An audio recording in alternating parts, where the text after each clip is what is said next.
quiero hablarles de un tema que es muy importante. Ustedes dirán por qué una charla de tromboprofilaxis en un simposio de endometriosis. Claro que sí, porque si no ustedes pueden hacer la mejor cirugía del mundo, pero si no tienen en cuenta que las pacientes hay que hacerles tromboprofilaxis durante la cirugía ginecológica, pues realmente vamos a tener muchas complicaciones. Esta conferencia la dicté hace 15 días a todo Centroamérica y me pareció muy importante recordarles principalmente la tromboprofilaxis en ginecología. Siguiente. Nuevamente, comentarles sobre la biodisponibilidad de las heparinas de bajo peso molecular.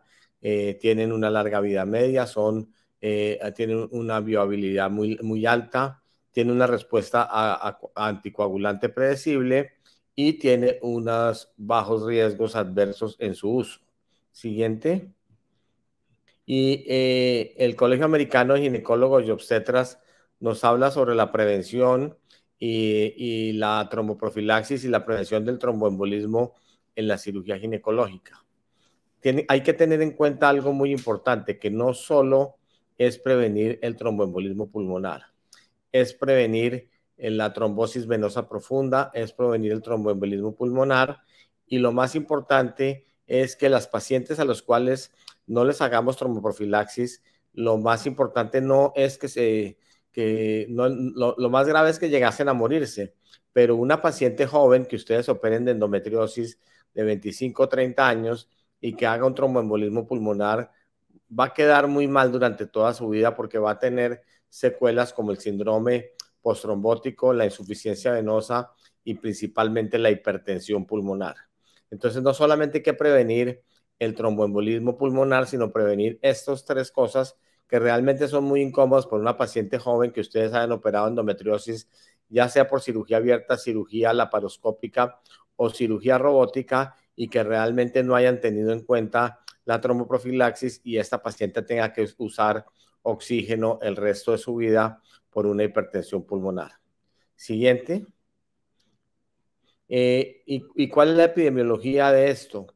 El 15 al 40% de las pacientes a las cuales no les tenemos en cuenta la tromboprofilaxis hacen una enfermedad tromboembólica. Generalmente ocurre 6 a 15 días después y puede ocurrir durante 24 a 72 horas después de la cirugía y el riesgo persiste hasta 4 semanas después del riesgo, principalmente pacientes que han tenido citorreducciones por cáncer de ovario.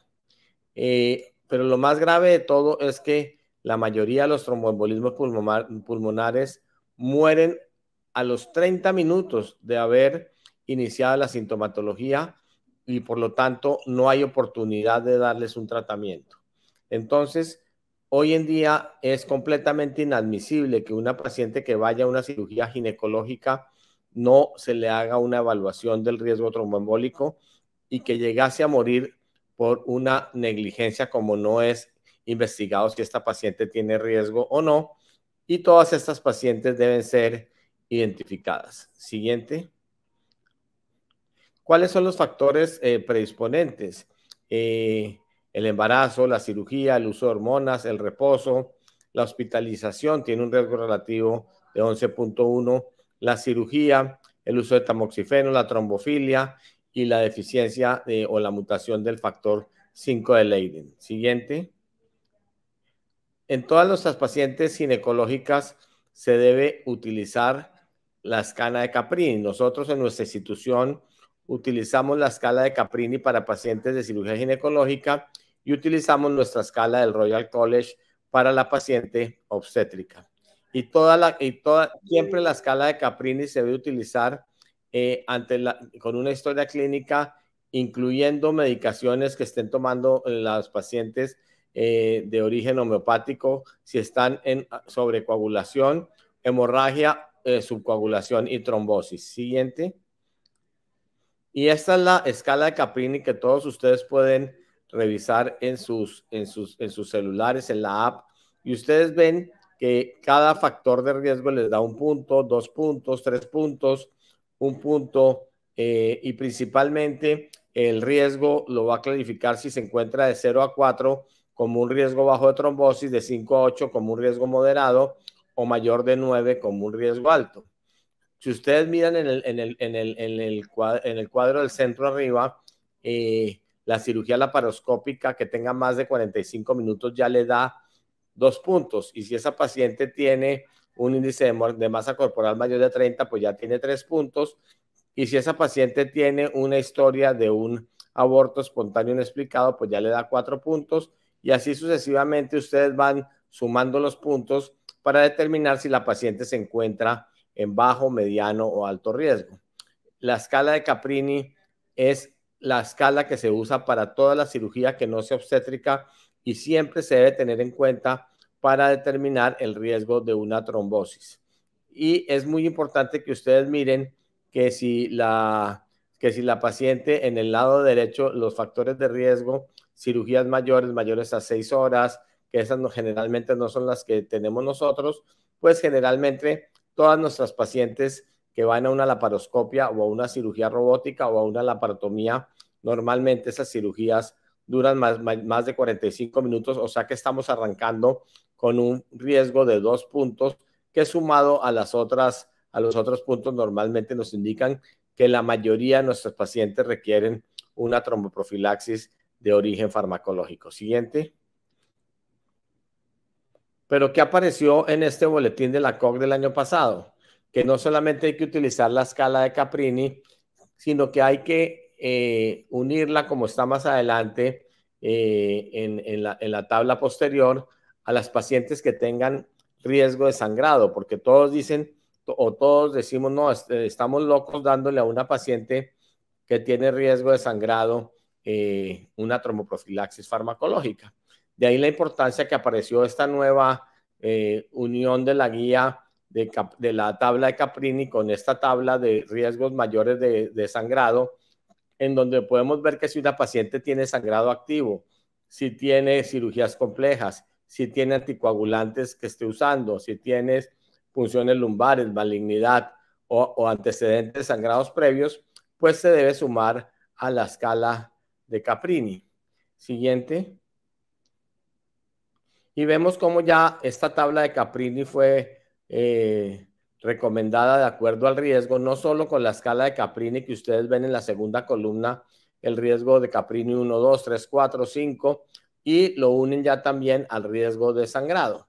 Si una paciente tiene un Caprini de 1 o 2, es decir, que está en riesgo bajo moderado, generalmente si está en riesgo bajo, pues debe recibir tromboprofilaxis mecánica únicamente, y preferiblemente con compresión neumática intermitente. Si la paciente se encuentra en riesgo moderado, ya debe recibir heparinas de bajo peso molecular, pero si está en alto riesgo de sangrado, evitar la heparina de bajo peso molecular. Si la paciente está en un riesgo alto, debe recibir tromboprofilaxis farmacológica unido a tromboprofilaxis mecánica. Si la paciente tiene una cirugía de cáncer, pues debe recibir heparinas de bajo peso molecular, es decir, farmacológica unida a compresión neumática intermitente. Y ahí lo más importante de esta tabla es uno poder establecer si a pesar del Caprini esta paciente tiene riesgo de sangrado o no. Y realmente esto es lo que yo considero nuevo y que es muy importante que todos tengamos en cuenta, no solo utilizar la tabla de Caprini, sino también establecer si esta paciente tiene un riesgo de sangrado elevado con el fin de evitar en los casos bajos y moderados el uso de heparinas de bajo peso molecular. Siguiente.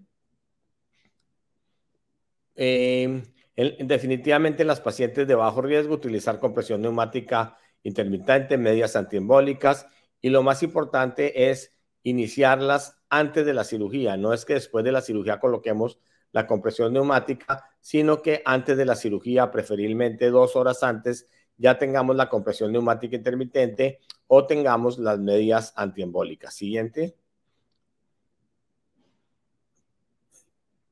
La compresión neumática intermitente ha mostrado una eficacia similar a las heparinas de bajo peso molecular, pero realmente no ha mostrado una reducción en la incidencia de tromboembolismo pulmonar. Por eso es que no debemos siempre tenemos que tener en cuenta el utilizar heparinas de bajo peso molecular cuando el riesgo de sangrado es bajo. Tienen limitaciones, son poco aceptadas por la paciente. Tener uno en las piernas algo que está comprimiendo permanentemente, pues realmente a la mayoría de las pacientes no le gustan y solo tienen una tasa de adherencia al 58%. Siguiente.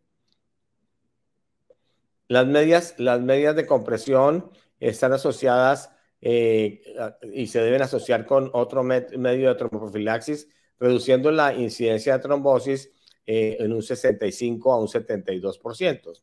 Sus grandes ventajas son que son de bajo costo, pero la mayor desventaja es que ocurre es el efecto torniquete. Siempre vemos, y las complicaciones de la piel, siempre vemos que nuestras pacientes llegan al retiro de punto a los 10 días y uno les pregunta, ¿por qué tienen las medias? No, las medias hay que indicarle al paciente que se las retire cuando ya está ambulando y sale del hospital. No hay que dejarlas 10 días con la media porque podemos ocasionar un efecto de torniquete en las piernas que puede ser peor y complicaciones en la piel. Siguiente. En cuanto a la tromboprofilaxis farmacológica, ya hablamos de la compresión neumática intermitente y de las medias. Vemos que definitivamente las heparinas de bajo peso molecular son las que mejores ventajas tienen por su larga duración, por su aplicación diaria, porque tienen menos riesgo de trombocitopenia, menos sangrado por la concentración del factor anti-10A. El único problema que tenemos es el costo. Sin embargo, en nuestra institución estamos utilizando heparinas de bajo peso molecular que tienen un menor costo. Un gran problema es que no tienen reversión con protamina y realmente la reducción de la trombosis es de 62 a 54%. Muy importante que no lo hacemos nunca. Debemos iniciar esta tromboprofilaxis farmacológica idealmente 2 horas antes de iniciar la cirugía y colocar la segunda dosis 6 a 8 horas en el periodo postoperatorio. Siguiente. Y cuando tenemos una paciente de alto riesgo, ven abajo a la izquierda, esta paciente debe requerir tromboprofilaxis farmacológica por 28 días. Siempre la pregunta es, ¿cuántos días le voy a dejar en pacientes de alto riesgo? 28 días. Se van para la casa y 28 días con heparina de bajo peso molecular y en caso que requiera tromboprofilaxis mecánica, decirle que deben principalmente deambular y cuando deambulen ya retirar esas medias antiembólicas. Definitivamente el uso de compresión neumática intermitente y heparinas de bajo peso molecular en pacientes de alto riesgo es costo efectiva. Siguiente. En pacientes que tengan contraindicación para las heparinas o que esté asociada con compresión neumática intermitente o que tengan alguna principal contraindicación, se puede usar fondaparinux, pero el problema que tiene el fondaparinux es que tiene un riesgo relativo de sangrado mucho más alto que las heparinas de bajo peso molecular y tiene baja evidencias en la tromboprofilaxis para cirugía ginecológica. Siguiente. En conclusión, las recomendaciones para pacientes de alto riesgo, tromboprofilaxis mecánica y farmacológica, al igual que para pacientes con cáncer hasta 28 días. Siempre utilizar la escala de Caprini con una evidencia tipo B. En pacientes de bajo riesgo, compresión neumática intermitente. En pacientes que tienen bajo riesgo de sangrado, compresión mecánica o farmacológica. Y en pacientes que tienen alto riesgo de sangrado, utilizar compresión neumática intermitente. Es decir, esto nos cambia la política de que todas tienen que tener heparina bajo peso molecular, siempre vigilar la tabla del riesgo de sangrado para poder establecer cuáles requieren tromboprofilaxis mecánica o tromboprofilaxis farmacológica. Siguiente.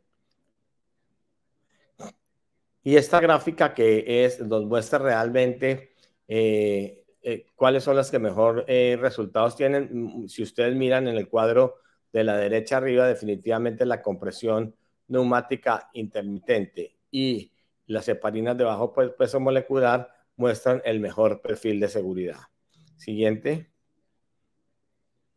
En nuestra experiencia, nosotros realizamos un estudio prospectivo en el departamento con 4.464 pacientes que fueron a cirugía ginecológica, mostrando una eficacia